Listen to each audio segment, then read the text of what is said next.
دنیا کے سب سے اشرف انسان کی بیٹی ہونے کے باوجود اپنے شوہر کے گھر کا سارا کام خود اپنے ہاتھوں سے کرتی تھی.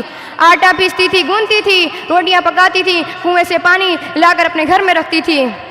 ایک مرتبہ اللہ کے رسول صلی اللہ علیہ وسلم سے باندی کا مطالبہ کیا تو اللہ کے رسول صلی اللہ علیہ وسلم نے اس مطالبے کو پورا کرنے کے باوجود بجائے آپ کو نصیحت کی کہ اپنے گھر کا جس سے سارا کام اپنے ہاتھ سے کرتی ہو اسی طرح کرو, اور تمہارے لیے بہتر ہے کہ جب تم سونے کے لیے بستر پر جاؤ تو 33 بار سبحان اللہ اور 33 مرتبہ الحمدللہ اور 34 مرتبہ اللہ اکبر پڑھ لیا کرو. وَهَذَا خَيْرٌ لَكَ مِنْ خَادِمِكَ, یہ تمہارے لیے ایک خادمہ یعنی ایک باندی اور نوکرانی سے بھی بہتر ہے, اور اس سے تمہیں وہ روحانی سکون اور اطمینان حاصل ہوگا جو تمہیں ایک نوکرانی سے حاصل نہیں ہو سکتا ہے. یہ بعض ان خواتین کا تذکرہ تھا جن کی زندگیوں کو اللہ اور اس کے رسول صلی اللہ علیہ وسلم نے تمام مومنین تمام خواتین ان کے لیے مثالی اور نمونے کی زندگی قرار دی ہے. اب آخر میں اللہ تبارک و تعالیٰ سے دعا ہے کہ اللہ تعالیٰ ہم تمام خواتین اسلام کو ان مثالی خواتین کی زندگیوں کی روشنی میں اپنی زندگی کو سنوارنے کی توفیق عطا فرمائے, اور جب تک ہمیں اس دار فانی میں زندہ رکھ تو اسلام پر رکھ, اور جب ہمارا خاتمہ ہو تو کلمہ طیبہ لا الہ الا اللہ محمد رسول اللہ پڑھو, اور ہم سب کو جنت الفردوس میں جگہ دے, جہنم کے عذاب سے بچائے, عذاب قبر سے محفوظ رکھ. آمین ثم آمین. تقبل یا رب العالمین منا انک انت السمیع العلیم وتب علینا منا انک انت التواب الرحیم. السلام علیکم ورحمۃ اللہ وبرکاتہ.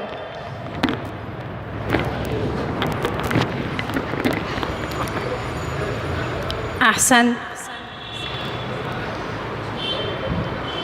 اب ان کے بعد اللہ تعالیٰ سے دعا ہے کہ ہمیں اس قابل بنائے کہ ہماری مثال دینی معاملے میں دی جائے, اور ہمیں سیرت سلف صالحات کو اپنانے کی توفیق بخشے.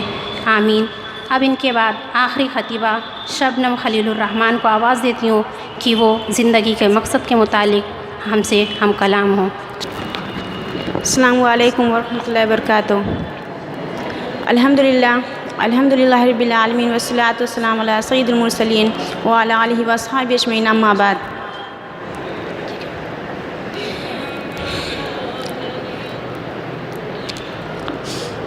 بہرحال زندگی کے تو بہت سامعات, آج کی اس مبارک مجلس میں مجھے جس عنوان پہ بولنے کے لیے کہا گیا ہے وہ ہے زندگی کا مقصد. بہرحال زندگی کے تو بہت سے مقصد ہوتے ہیں. سب سے پہلا مقصد تو اللہ کی یاد ہے, اور جو شخص اللہ کی یاد سے محروم ہوا سمجھو وہ خود سے محروم ہوا. جو شخص اللہ سے رخ پھیر لے, اللہ کے ذکر سے رخ پھیر لے, اللہ کی یاد سے رخ پھیر لے, اللہ کے دین سے اعراض کریں تو خدا شناسی, قناعت, توکل اور اعمال خیر تو اس سے چھینی جائیں گے, اور اس کو خود فراموشی کے عذاب میں مبتلا کر دیا جائے گا. ان لوگوں کی طرح نہ ہو جانا جنہوں نے رب کو بھلا دیا, وہ بھول گئے اپنے رب کو. غفلت ایسی طاری ہوئی کہ سویرے سے لے کر شام تک اور شام سے لے کر سویرے تک دنیا اور بس دنیا ہی مقصد حیات بن گیا ہے. دنیا میں آئے کس لیے تھے, مقصد کیا تھا, بھول گئے. میلہ دیکھنے کے لیے آئے تھے, گھر کا راستہ ہی بھول گئے. جنہوں نے رب کو بھلا دیا اللہ نے انہیں ان کی ہی ذاتوں سے بے خبر کر دیا ہے. جو خدا فراموش ہوئے وہ خود فراموش ہو گئے, انہیں اپنے آپ سے آگاہ ہی نہ رہا. تو آپ مجھے بتائیے کہ جسے یہ بھی نہ معلوم ہو کہ وہ کون ہے, اپنی صنعت کو جو بھول جائیں تو اس کے پاس ہوتا کیا ہے. اقبال نے کہا تھا نا, اپنے من میں ڈوب کر پا جا سراغِ زندگی, تو میرا نہیں بنتا تو نہ بن, اپنا تو بن. جس نے رب کو بھلا دیا اسے کوئی یاد نہیں کرتا, حتیٰ کہ وہ خود کو بھلا دیتا ہے. اور انسان کی زندگی کا دوسرا مقصد ہوتا ہے کہ وہ ایک اچھا انسان بنے, اور وہ ایک اچھا انسان تب بنتا ہے جب وہ ہر ایک کے حق کو ادا کرے. ایک اچھی بیٹی بنے, ایک اچھی بہن بنے, ایک اچھی بیوی بنے, ایک اچھی بہو بنے, ایک اچھی ماں بنے, ایک اچھی ساس بنے, ایک اچھی دادی نانی وغیرہ وغیرہ بنے. اور اسی کے بالمقابل لڑکوں کے ساتھ بھی ہوتا ہے. ہر ماں اپنے بچوں سے برابر کا پیار کرتی ہے, اور ان میں سے کچھ مائیں اپنے بیٹوں سے زیادہ پیار کرتی ہے اور کچھ بیٹیوں سے. لیکن آج انسان کی زندگی کا مقصد صرف اور صرف اپنا رہ گیا ہے. اپنی ماں, اپنا باپ, اپنی بہن, اپنے بچے, اپنے رشتہ دار, اپنا مذہب, اپنی مسجد.